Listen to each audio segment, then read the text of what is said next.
Ahoy! Captain Benzie here, coming at you with an intel report. This series takes the units in Command & Conquer Rivals and, like a chef, cracks them all into a frying pan to make a breakfast for champions. These videos are currently not monetized, so if you do fancy tossing $1 or $2 my way so that I can afford an actual breakfast, there's a link to my digital tip jar below. Hitting the like button is like spooning baked beans onto the plate, and clicking that subscribe button and ringing the bell is like frying up some bacon. Great, now I'm hungry. Today we're looking at the new GDI Mohawk Gunship. GDI's AH-95 Mohawk Gunship was developed to give GDI a heavily armed ground attack craft that could loiter over enemy targets, but was neither as fragile as an Orca Assault Craft nor as expensive as a Kodiak Command Ship. Colonel Jackson is particularly fond of the Mohawk, reportedly saying, "It's as if an AC-130 and a Chinook had a baby and it was raised by a Kodiak." Colonel Jackson isn't wrong. The Mohawk Gunship fills a niche in the GDI helipad in being the air equivalent of a tank. Compared to Talons and Orcas, the Mohawk is more resilient and packs a consistent punch, whereas Orcas have to reload. As an air unit, Mohawks ignore ground units and battlefield obstacles as they move, allowing them to quickly get to where they're needed or reposition away from threats. Their cannon is quick to fire and astonishingly damaging to ground units. Each shot may not be quite as strong as a Predator tank's cannon, but the speed they fire at more than makes up for this. It should be noted that, uniquely, the Mohawk fires not at units in front of it, but must turn so that its target is to its left.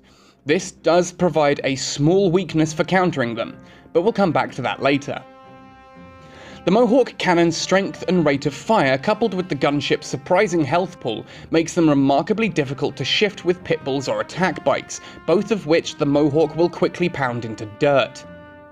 In fact, it'll usually take two of these units attacking simultaneously to take down a Mohawk, and this is where the firing to the left can be a weakness, as the Mohawk needs to rotate to swing and face its target. Of course, as you might imagine from its design, the Mohawk Gunship is not best approached by anti-aircraft ground vehicles. Instead, if you're trying to deal with these flying death machines, I'd strongly recommend either humble missile or laser squads early on, as these do a decent amount of damage without taking much back, or anti-aircraft like Banshees and Talons, or Hammerheads and Phantoms. Otherwise, if you do have access to them, late-game tech units like Cyborgs, Zone Troopers and Sandstorms will also work nicely. So with all that said, how can you run the My Little Kodiak in your own deck? Well, if you're a fan of this series, you'll know exactly what the first suggestion is going to be. Yep, it's the Strong Arm Air Deck. Historically, I've always run this deck as Strong Arm with Missile Squads, MG Squads, Jump Jet Troopers, Talons, Orcas and Hammerheads. Now that the Mohawk is here, we're going to swap out the Orcas for Mohawks. Why? Well, because the main problem that the Strong Arm Air Deck had was dealing with pit bulls and attack bikes, and having something that can reliably hold the pads. The Mohawk does both of these things really well. I'd recommend you head over to the MG Squad video to see exactly how that deck works, and then just substitute the stuff about Orcas for what you've just learned about Mohawks. For a lower unlock deck that also works really well, the Mohawk now allows GDI to run a close approximation to the standard Nod aggro deck of Laser Squads, Flame Troopers, Attack Bikes, Scorpion Tanks, Venoms and Banshees.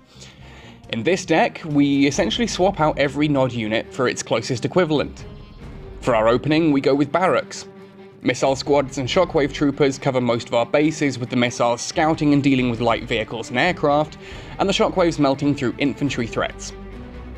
Pit Bulls and Predators are our equivalent of the attack bikes and Scorpion tanks. Now the GDI version is slightly slower in the tank department, but harder hitting and with more health, making the Predators great for holding pads. Pit Bulls will deal with light aircraft really well, and also help deal with Phantoms or Hammerheads, should your opponents start sending these after you open your helipad.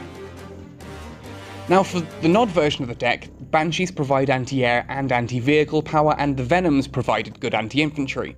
Here the roles are mixed up a little, with Talons providing anti-infantry and air-to-air, with the Mohawk filling in as our vehicle hunter. Now, this deck does work best under Colonel Jackson, simply as Mohawk's affected by Heroic Charge are astonishingly brutal, and this buff can also help your Predators get into position faster. But if you haven't quite reached Jackson yet, don't fret. While Solomon may be a little too pricey for this deck, Strong Arm's turret still provides a great bit of extra firepower in a pinch. Surprisingly, also Liang works really well with this deck. His repair drone is not only great at suddenly stealing pads, but also makes Mohawks and Predator tanks defiantly stubborn to shift. With Liang, your objective would be to take the pads early and make your opponent work to try and take them back. I hope that's helpful. Be sure to check out my other intel reports if you're struggling against certain units, or looking for tips as to how to best apply a new unit in your deck. Also check out my Acting on Instinct series with analysis of game mechanics and solid advice on how to get ahead in Rivals. Hit that like button if you enjoyed this video, and be sure to subscribe to be up to date and ahead of the game. Happy sailing, and see you on the battlefield!